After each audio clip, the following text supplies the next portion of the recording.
She stood at the checkpoint like she'd been doing it her whole life, calm, professional, invisible to everyone except those who understood real power. But the moment one arrogant officer laughed at her uniform and mocked her presence, the air shifted. No one expected what happened next. A broken bar, especially when a group of Navy SEALs walked up, snapped to attention, and addressed her with a title that silenced the entire base. Where in the country are you watching from? Drop it in the comments.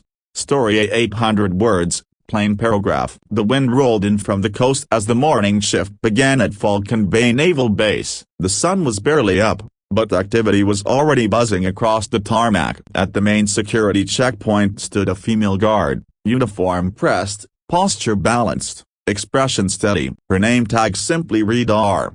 Hale. Most people passed her with nods of respect. Her professionalism was impossible to ignore, yet others, especially new arrivals, barely paid her any attention. That morning, Lieutenant Parker arrived on base for his first assignment. Fresh from a leadership course, wearing a uniform decorated with shiny but untested achievements, he stepped toward the checkpoint with an air of superiority. Instead of handing over his ID like everyone else, he smirked when the female guard held out her hand. "Relax," he said with a casual wave. "I'm not some recruit you need to boss around." He laughed to himself as if expecting everyone around him to join in. No one did. The guard didn't flinch. "Sir, ID, please," she repeated calmly. Parker scoffed. Sure.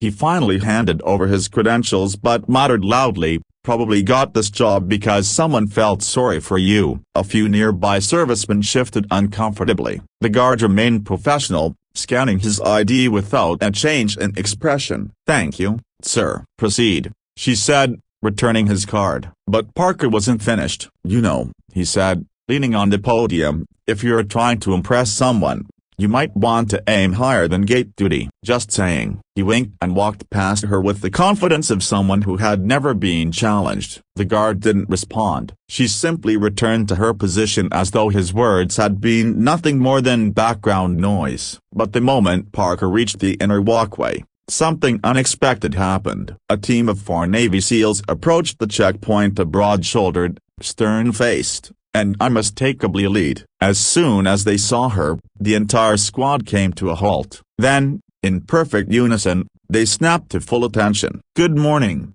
Major Hale," their leader barked. Parker, mid-step, froze. His head turned slowly, disbelieving. The female guard, a major? That title wasn't thrown around lightly. One SEAL stepped forward. "Ma'am," he said, "transport and briefing room have been secured per your request." Hale nodded with crisp authority. "Thank you, Chief. I'll meet you inside once I finish here." The SEAL team saluted sharply before moving on. The exchange took less than 10 seconds, but for Parker, it felt like the ground had shifted beneath him. His face drained of color. He turned back toward her in a panic, replaying every mocking word he'd said. He had just humiliated a major as someone clearly respected by one of the most elite units in the world. As he approached her again, his voice cracked. Major Halley broken barrier. I didn't know." As she looked at him, finally letting a hint of expression break her controlled exterior. Not anger, not satisfaction, just clarity. "Lieutenant Parker,"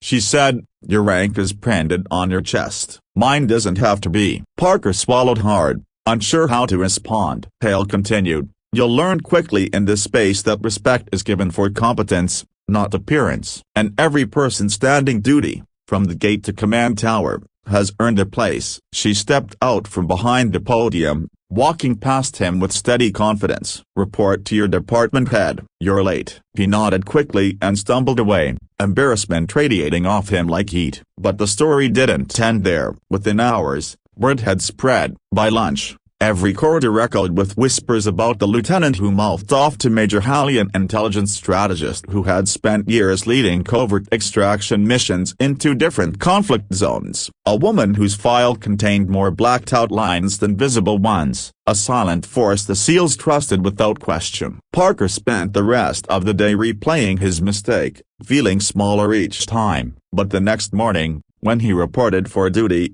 Major Hale was already reviewing documents, speaking with command staff. He approached her carefully. "Major Hale," he said softly, I want to apologize for my behavior yesterday." She looked at him for a long moment, then nodded. "Apology accepted," she said, "but make sure your actions align with your rank moving forward. This base needs leaders and not egos." Parker straightened, deeply humbled. "Yes, ma'am." As she turned away, the SEALs passed by again, saluting her with crisp precision. The message was unmistakable: respect is earned, not demanded. And Major Hale had earned more than most. If you enjoyed this dramatic military story, make sure to subscribe. Your support helps bring more powerful stories to life.